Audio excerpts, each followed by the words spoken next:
Meus irmãos e minhas irmãs, a Santa Mãe Igreja neste dia celebra o segundo domingo da Páscoa da ressurreição de nosso Senhor Jesus Cristo.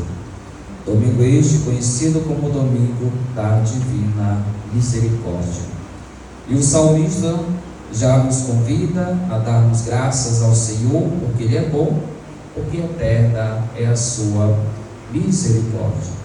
E com isso nós somos convidados a refletirmos das experiências de misericórdias presentes na nossa vida e que de certa forma fizemos mediante o amor misericordioso de Deus.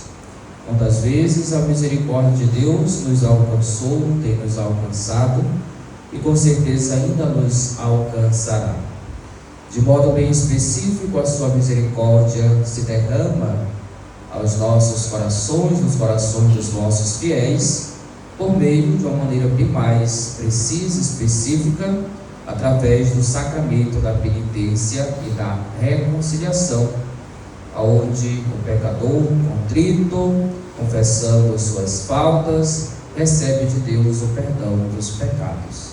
É a misericórdia pura, genuína de Deus que alcança nossas vidas, renova nossas esperanças e nos faz, diante de Deus, novas criaturas.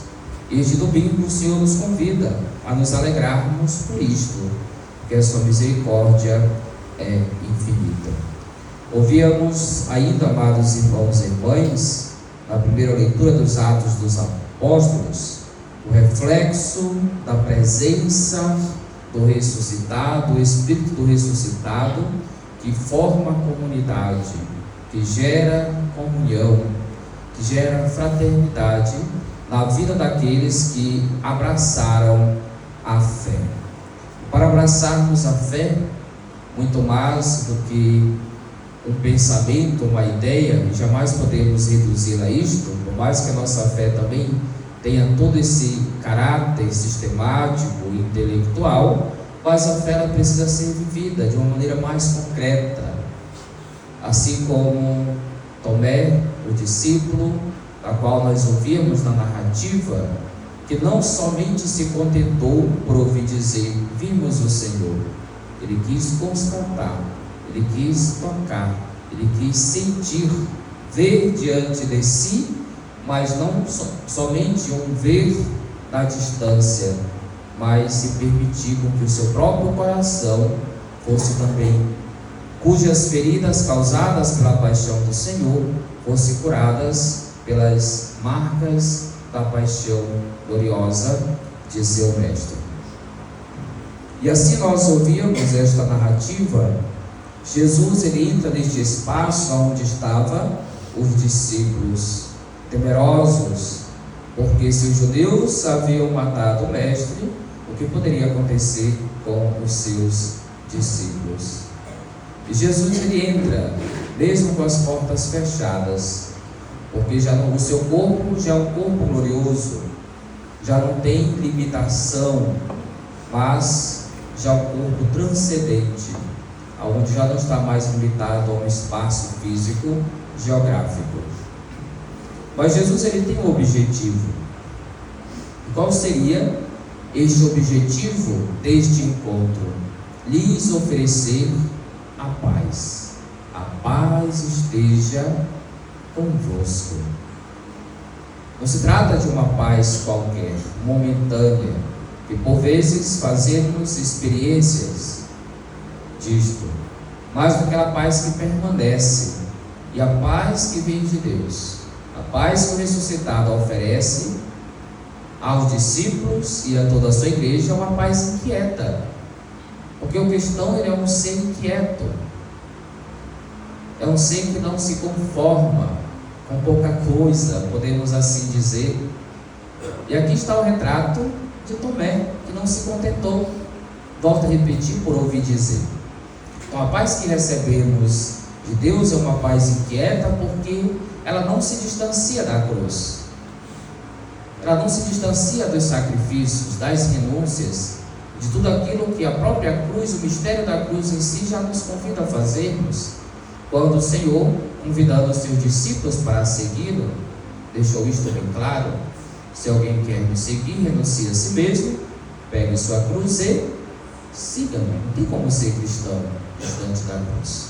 Não tem como fazermos a experiência do amor de Deus senão por esta via. É por isso que às vezes nós nos iludimos com a nossa própria fé em si. Porque nós queremos abraçar uma cruz sem Cristo, sem dor, sem sacrifício, sem renúncia, sem perdão, sem comunhão, sem espírito de comunidade.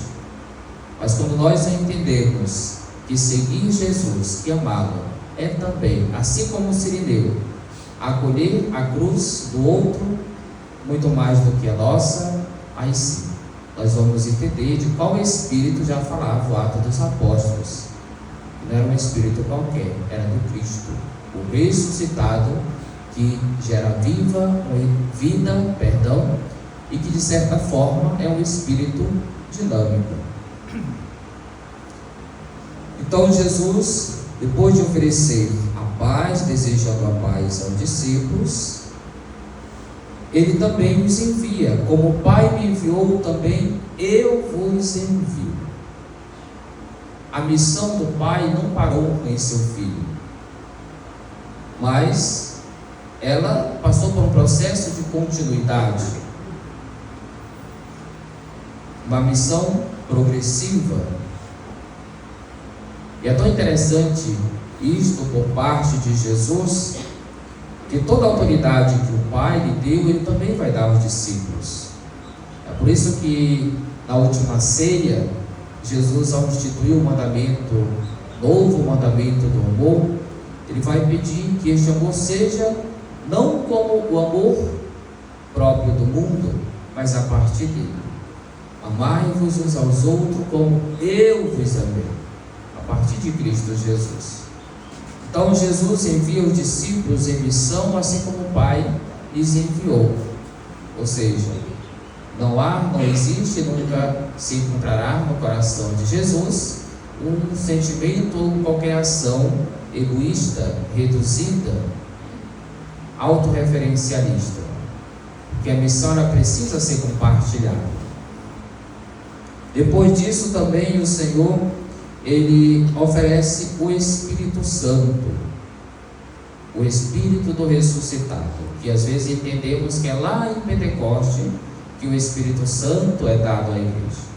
No dia de Pentecoste acontece a manifestação do Espírito Santo, onde a igreja ela se torna evidente e expansiva também para todas as nações.